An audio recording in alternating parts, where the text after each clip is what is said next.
G'day, Starlo here with episode 9 of my Tuesday Chat podcast and video series, brought to you as always by the good folks at CM Partners Accounting, who pride themselves on being able to speak your language and also on minimising your tax burden while maximising your bottom line. If you're looking for a new accountancy firm, I strongly recommend that you check out CM Partners.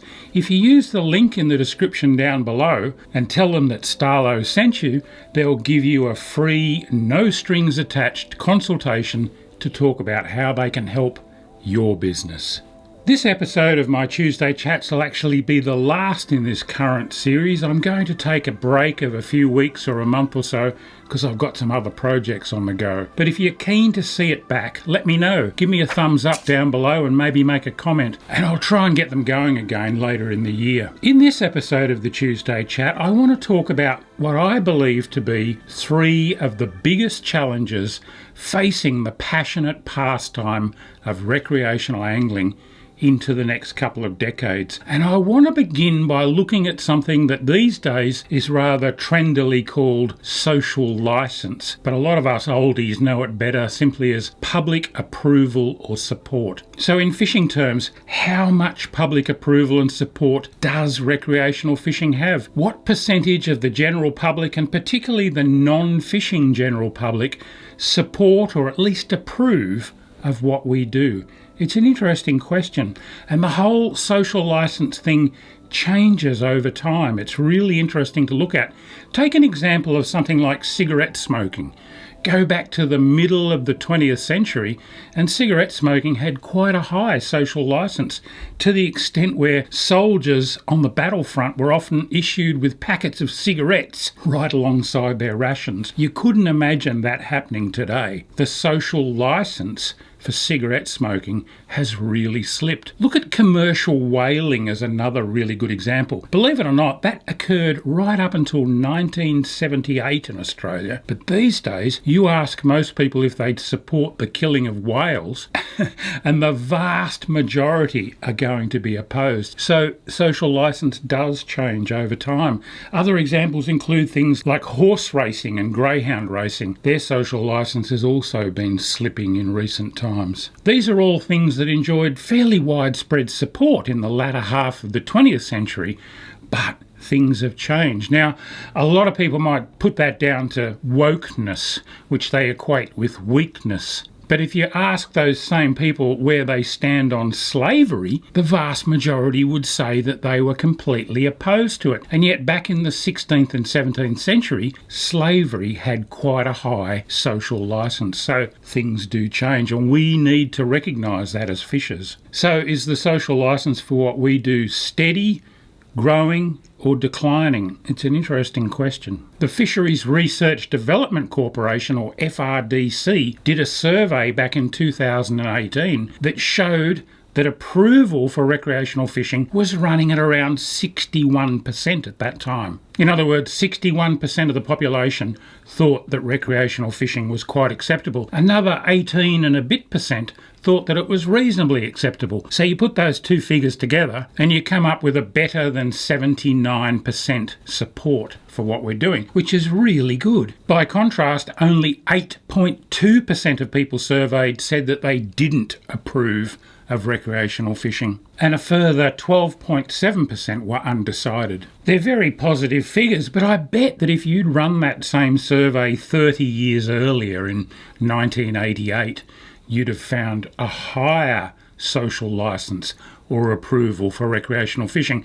And I wouldn't mind betting that even in the 6 or 7 years since that survey was conducted, we've slipped a couple more points. And that is something that we need to be aware of. It's also something that we need to do our best to try and slow down or even reverse, especially as it has a direct impact on the second big challenge that I'm going to look at, the growth of an actual anti-fishing movement in society. Make no mistake about it, that 8-point-something% of the population that disapproved of fishing back in 2018 has probably grown another percentage point or two since then. It'd still be well under 10%, but they're a fairly vocal minority. and they have the ability to sway others, including those all-important undecideds who couldn't decide back in 2018 whether they approved of fishing or not.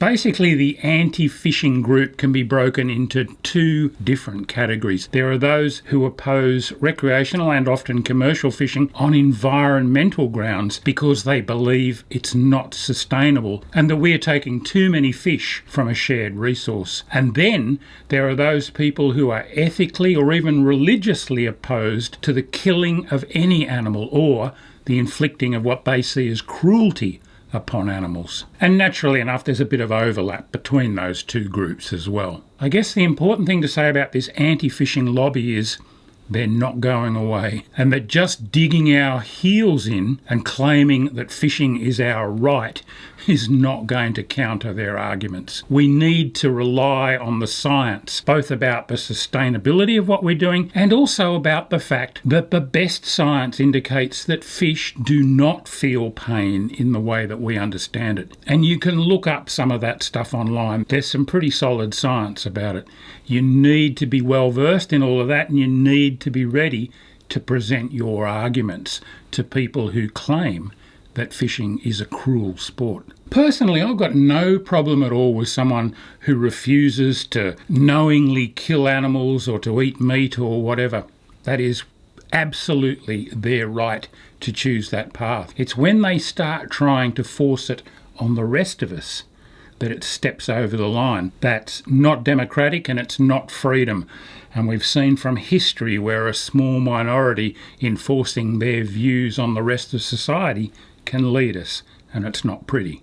So we need to argue rationally against the antis, and we also need to talk up the very real benefits of recreational fishing, both the economic benefits and the social well-being benefits, the mental health aspects, the physical health aspects, and just the sheer amount of money that it pumps into the economy, particularly into regional economies.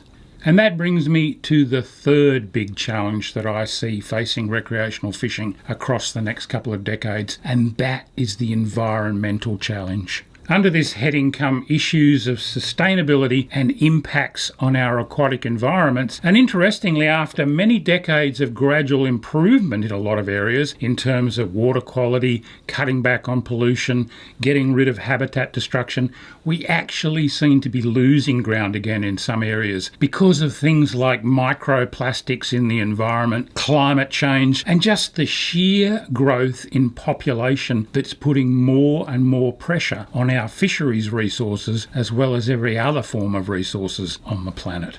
We need to accept that as anglers, we're a part of that pressure. So we need to make sure that what we do is sustainable. And that means only taking what we need and can immediately use, and definitely sticking within all the science-based limits in terms of bag limits, size limits, seasonal closures or whatever. It's really important that we not only fish sustainably, but that we can demonstrate to others that we're fishing sustainably. We need to be seen as a part of the solution rather than a part of the problem. Much as it's a bitter pill to swallow, I think we're also going to have to accept that we're not going to be able to fish absolutely everywhere that we want to. There does have to be a place in the big picture for sanctuary zones and reserves where commercial and recreational fishing are not allowed either permanently or for a short time span. But we need to be a part of the decision-making process in choosing where those zones go, and they need to be science-based. So often in the past, they haven't been. And I think that if they were, recreational fishermen would get on board a lot more strongly. But one way or another, we're going to have to accept that there will be no fishing zones and that they'll probably be larger in future than they are today. That's just a fact of life. For me, the bottom line is pretty straightforward. In the long term, the survival of the pastime that you and I love so much is going to be dependent upon that social license or approval that we get from the rest of society. And we're not going to win it by portraying ourselves as a bunch of rednecks who won't give an inch. Sorry, a centimetre. We're going to have to work with the fisheries managers, and we're going to have to embrace the science and argue for it rather than against it, and show that we can be a part of the solution.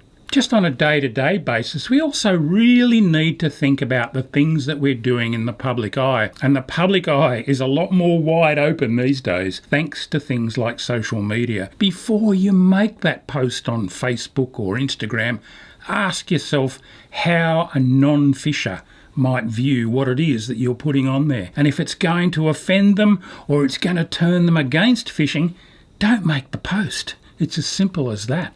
It's not rocket science, but we can all do better, including me. And it's really important that we do. I hope you'll commit to joining with me in that endeavour. We really need to portray ourselves as people who care about fish and about the habitats that sustain them. We need to get involved with organisations like Ozfish Unlimited. Go and do cleanups at your local waterway. Pick up rubbish left by other anglers. Take a few minutes to politely educate people who are keeping undersized fish or breaching their bag limits or fishing where they shouldn't be. Have a talk to them and explain it to them. We're all in this together, and we all carry the burden of responsibility for promoting our sport as something positive and sustainable that does have a place in the future. I'm pretty sure I'll be fishing for the rest of my days, but I'd like to know that my kids and their kids and their kids might be able to go recreationally fishing as well, because it's been such a huge part of my life and it means so much to me, as I know it does to a lot of you watching this. Well, that just about brings me to the end of this Tuesday chat. I hope you've enjoyed it, although enjoyed might be the wrong word because there is a bit of doom and gloom in there, but also a fair bit of optimism. I think that we can get through this, and I think that we can portray ourselves as custodians of those fish and the habitats that support them. I really hope so, and I hope you'll join with me in trying to do a better job of that. Like I said, I won't be back for a couple of weeks now, but if you haven't seen all the earlier Tuesday chats, make sure you go back and check them out. There's actually a playlist of them, and I'll put the link to that up here and also down below in the description. And don't forget to have a chat to CM Partners Accounting about possibly taking over the accounting services for your business. They've done a fantastic job for me. I find them really easy to get on with, very easy to talk to. There's a couple of fishos in there and that really helps. So use the link down below, get onto them and line up that free consultation. And until we catch up again, which will be pretty soon because I'm still doing plenty of straight fishing content and there'll be stuff popping up even over the coming week. But until we get together again for another Tuesday chat, this is Starlo wishing you tight lines.